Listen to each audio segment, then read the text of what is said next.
There's some great names. You know, it's funny. I was thinking about this. When you're an artist right now, or a beat maker, how do you choose a nice name now? In a world where all the names are taken already. Like all the like people call themselves Jassab because all the names are taken, bro. Like people call themselves Lil this, Lil that, or like I see all the beat makers have no imagination at all. Here in Portugal, everybody call themselves their initial plus beats.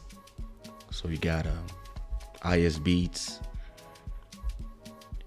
Jorge Gonçalves will call himself GG or GC Beats. Paul Madurgada will call himself PM Beats. So that was like 10 years ago. Now everybody call themselves something on the beat. That's the new, or something on the track. So they keep the same name, but they add on the beat. So, and I'm like, guys, like, there's no more new names. Like, nobody has an imagination. Like, I don't know. Like, find something. Like, look, Angel City, like Diamantero, Mazel Tov. Like, I'm trying. You know, my creativity goes even to the name. I remember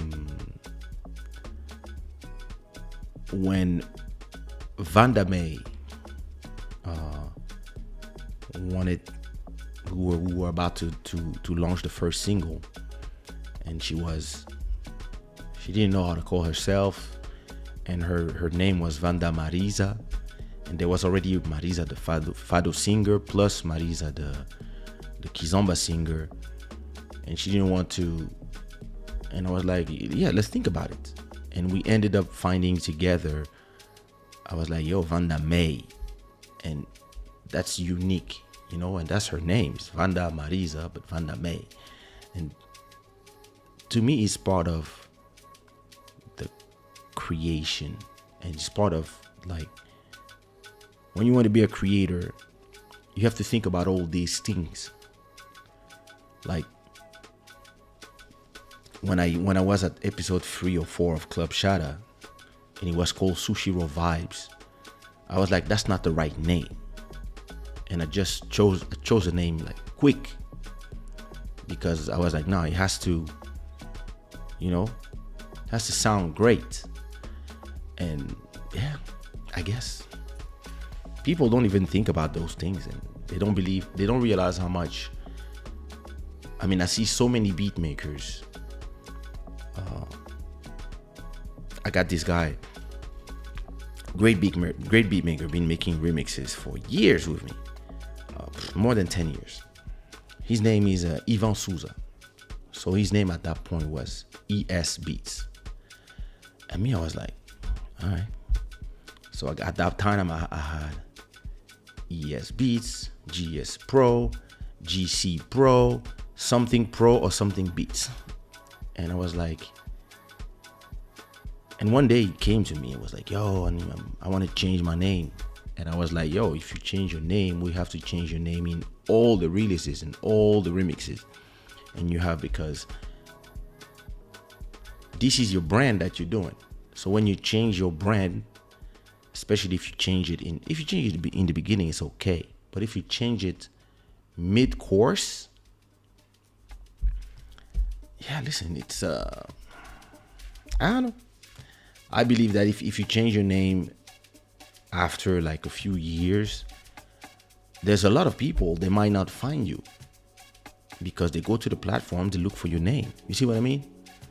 And hey, you know, that's it is what it is. But yeah, you know, it's important. A lot of people, they don't realize with the names that they use that you have to pick a name that not only is easy, is memorable, but at the same time is not something that anybody will like, something that is not like common, that like if you call yourself, I don't know, the Sunrise. If I type the Sunrise on Google, I'm gonna have a bunch of sunrise pictures and sunrise stuff before I end up finding you. And you have to be careful when you choose your name to be able to be findable, searchable, CEO ready, SEO ready, sorry. And a lot of people, they don't think about that. They just pick the first name, and then once it's time, then I remember one day I had this conversation with Jeff, who's a huge Afro House DJ. And I was like, hey bro, listen, on your Spotify, you have some tracks under Jeff, some tracks under Jeff, DJ Jeff, and some others, Jeff Afrozilla. I was, bro, you have to pick one and go to all the places where you release music, all the labels, and ask everybody to unify everything under Jeff. It's super important. People don't realize how important this is when actually he makes everything. Like a name like Kaysha is iconic because when you say Kaysha, it could be the name of any girl. But when you say Kaysha and you're in the music space, you know directly who it is. And there's there's others artists called Kaysha. There's Kaysha, the famous one, but Keisha, I think. There's Keisha, and there's others Kaysha written like me. But I make sure on the platforms that their music is separated from mine. And listen, you cannot. My name is actually protected. It's trademarked.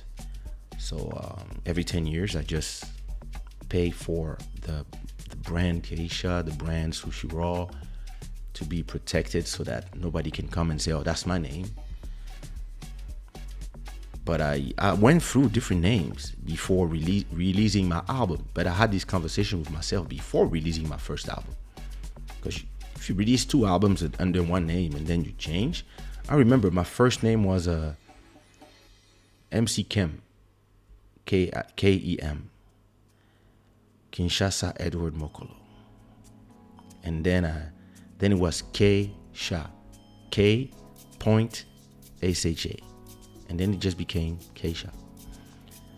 And when it was time to release my album, I was like, yo, like what's the name? It's gonna be the same name forever. And some people, I guess they don't, But hey,